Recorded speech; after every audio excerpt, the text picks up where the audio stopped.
प्रिय बच्चों, सदा खुश रहो। मैं हूं सुशीला शर्मा। मेरे इस रीतम अध्ययन चैनल में आपका हार्दिक स्वागत है। बच्चों, मैंने आपके लिए 7वीं कक्षा का संस्कृत विषय का सभी पाठों का हिंदी अनुवाद और प्रश्नों के उत्तर तैयार किए हैं। तो आज हम करेंगे हिंदी अनुवाद पाठ 5 पंडिता रमाबाई का। पंडिता रमाबाई हमारे देश की महान समाज सेविका और संस्कृत की विदुषी थी और इस पाठ के प्रश्न उत्तर इस वीडियो के डिस्क्रिप्शन में दिए हुए लिंक पर जाकर आप देख सकते हैं। तो चलिए शुरू करते हैं पाठ का हिंदी अनुवाद।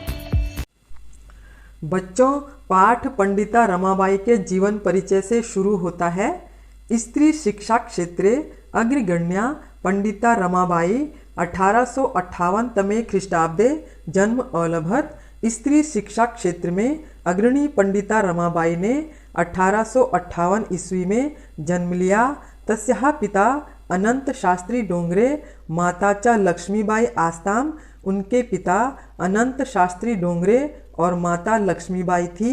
तस्मिन् काले स्त्री शिक्षायाः स्थितिः चिंतनीया आसीत्। उस समय स्त्रियों की शिक्षा की स्थिति चिंताजनक थी। स्त्रीणां कृते संस्कृत शिक्षणं प्रायः प्रचलितं नासीत्। स्त्रियों के लिए संस्कृत की शिक्षा का चलन नहीं था, किंतु डोंगरे रूढ़िबद्धां धारणां परित्यज्य स्वपत्नीं संस्कृतं ध्यापयत्। किंतु डोंगरे ने रूढ़िवादी धारणा का त्याग करके अपनी पत्नी को संस्कृत पढ़ाया। एतद अर्थम सह समाजस्य प्रतारणाम अपि असहत। इसके लिए उन्हें समाज की प्रताड़ना भी सहन करनी पड़ी। अनंतरम रमा अपि स्वमातुः संस्कृत शिक्षा प्राप्तवती। बाद में रमा ने भी अपनी माँ से संस्कृत शिक्षा प्राप्त की। कालक्रमेण रमायाः पिता विपन्नः संजातः। समय के चक्र से रमा के पिता गरीब हो गए। तस्याः पितरौ ज्येष्ठा भगिनी च दुर्भिक्ष पीड़ितः दिवंगतः। उनके माता पिता और बड़ी बहन की अकाल से पीड़ित होकर मृत्यु हो गई। तदंतरम रमा स्वज्येष्ठ भ्रातरः सह पद्भ्यां समग्रम भारतम अभ्रमत। उसके बाद रमा अपने बड़े भाई के साथ पूरे भारत में घूमी। भ्रमण क्रमे सा कोलकातां प्राप्ता। वह घूमती हुई कोलकाता पहुँची। संस्कृत वैदुष्येण सा तत्र पंडिता सरस्वती च इति उपाधिभ्यां विभूषिता। संस्कृत विदुषी होने के कारण वहाँ उन्हें पंडिता और सरस्वती इन उपाधियों से सम्मानित किया गया। तत्र एव सा ब्रह्म समाजेन प्रभाविता वेद अध्ययनम अकरोत्। उन्होंने वहीं पर ब्रह्म समाज से प्रभावित होकर वेद अध्ययन किया। पश्चात सा स्त्रीणां कृते वेदादीनां शास्त्राणां शिक्षाए आंदोलनम प्राप्तवती। उसके बाद उन्होंने स्त्रियों के लिए वेद शास्त्रों की शिक्षा के लिए आंदोलन प्रारंभ किया। 1880 तमे ख्रीष्टाब्दे सा विपिन बिहारी दासेन सह बांकीपुर न्यायालये विवाहम अकरोत्। 1880 ईस्वी में उन्होंने विपिन बिहारी दास के साथ बांकीपुर न्यायालय में विवाह किया। सार्ध 1 वर्षात् अनंतरम तस्याः पतिः दिवंगतः। 1.5 वर्ष के बाद उनके पति की मृत्यु हो गई। तदंतरम सा पुत्रया मनोरमया सह जन्मभूमिम महाराष्ट्रम प्रत्यागच्छत। उसके बाद वह अपनी पुत्री मनोरमा के साथ अपनी जन्मभूमि महाराष्ट्र वापस आ गई। नारीणां सम्मानाय शिक्षाय च सा स्वकीयं जीवनम अर्पितवती।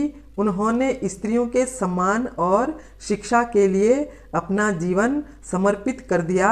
हंटर शिक्षा आयोगस्य समक्षम नारी शिक्षा विषये सा स्वमतं प्रस्तुतवती। उन्होंने हंटर शिक्षा आयोग के सामने नारी शिक्षा के विषय में अपना मत प्रस्तुत किया। सा उच्च शिक्षार्थम इंग्लैंड देशम गतवती। वह उच्च शिक्षा के लिए इंग्लैंड देश गई। तत्र ईसाई धर्मस्य स्त्री विषयकः उत्तम विचारः प्रभाविता जाता। वहाँ ईसाई धर्म के स्त्रियों के विषय में उत्तम विचारों से प्रभावित हुई। इंग्लैंड देशात रमाबाई अमेरिका देशम अगच्छत। रमाबाई इंग्लैंड देशे अमेरिका देश गई। तत्र सा भारतस्य विधवा स्त्रीणां सहायतार्थम अर्थसंचयम अकरोत्। वहाँ उन्होंने भारत की विधवा स्त्रियों की सहायता के लिए धन एकत्रित किया। भारतम प्रत्यागत्य मुंबई नगरे सा शारदा सदनम अस्थापियत। भारत वापस लौटकर उन्होंने मुंबई नगर में शारदा सदन स्थापित किया। अस्मिन् आश्रमे निस्सहायाः स्त्रियः निवसन्ति स्म। इस आश्रम में बेसहारा स्त्रियां निवास करती थीं। तत्र स्त्रियः मुद्रण, टंकण, काष्ठकला आदिनांच प्रशिक्षणम अपि लभन्ते स्म। वहाँ स्त्रियां छपाई और काष्ठकला आदि का प्रशिक्षण भी प्राप्त करती थीं। परम इदम सदनम पुणे नगरे स्थानांतरितम जातम।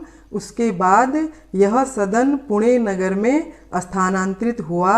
ततः पुणे नगरस्य समीपे केड़गांव स्थाने मुक्ति मिशन नाम संस्थानम तया स्थापितम। उसके बाद पुणे नगर के समीप केड़गांव नामक स्थान में मुक्ति मिशन नामक संस्थान के रूप में स्थापित हुआ। अत्र अधुना अपि निराश्रिताः स्त्रियः ससम्मानं जीवनं यापयन्ति।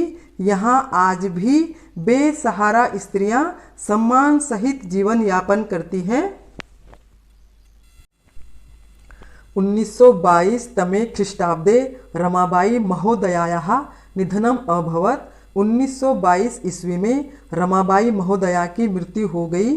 सा देश विदेशानाम अनेकासु भाषासु निपुणा आसीत्। वह देश विदेशों की अनेकों भाषाओं में निपुण थी। समाज सेवायाः अतिरिक्तम लेखन क्षेत्रे अपि तस्याः महत्वपूर्णम अवदानम अस्ति। समाज सेवा के अतिरिक्त उनका लेखन के क्षेत्र में भी महत्वपूर्ण योगदान है। स्त्री धर्म नीति हाई कास्ट हिंदू विमेन इति तस्याः प्रसिद्धम रचनाद्वयम वर्तते। स्त्री धर्म नीति हाई कास्ट हिंदू विमेन, ये उनकी प्रसिद्ध 2 रचनाएं हैं। तो बच्चों, यहाँ पर हमारे पाठ का हिंदी अनुवाद भी पूरा हो चुका है। तो बच्चों, अभी हमने पाठ 5 पंडिता रमाबाई का हिंदी में अनुवाद किया। पंडिता रमाबाई महान समाज सेविका थी। उन्होंने स्त्रियों की शिक्षा और सम्मान के लिए बहुत से कार्य किए, बल्कि स्त्रियों के उत्थान के लिए उन्होंने अपना जीवन ही समर्पित कर दिया था। उनके जीवन में समय समय पर विकट परिस्थितियां आई, परंतु फिर भी वह उन परिस्थितियों का सामना करते हुए शिक्षा क्षेत्र में निरंतर आगे बढ़ती गई और सामाजिक कार्यों में भी उन्होंने अपना बहुत बड़ा योगदान दिया। उन्होंने अपनी मेहनत, लगन, ज्ञान और प्रतिभा से स्वयं के लिए विशेष स्थान प्राप्त किया। इस पाठ से हमें यह शिक्षा मिलती है कि यदि मेहनत और लगन से कार्य करें तो विकट परिस्थितियां होने पर भी सफलता अवश्य मिलती है और हमें अपनी सफलता के साथ समाज व देश की सेवा भी करनी चाहिए। तो बच्चों, मुझे भी आप लोगों के साथ पढ़कर अच्छा लगा। तो चलिए फिर मिलते हैं पाठ 6 के साथ। तो मैं उम्मीद करती हूँ कि अब आपको पूरे पाठ के प्रश्न उत्तर अच्छे से समझ में आ गए होंगे। अगर आपको ये वीडियो पसंद आया हो तो लाइक और सब्सक्राइब जरूर करें, और अगर कहीं पर कुछ समझ में नहीं आया हो तो कमेंट्स जरूर करें, ताकि फिर आपको समझा सकूं। तो अब मैं आपसे विदा लेती हूँ, फिर मिलते हैं अगले वीडियो में। तब तक आप खुश रहिए, मस्त रहिए। धन्यवाद।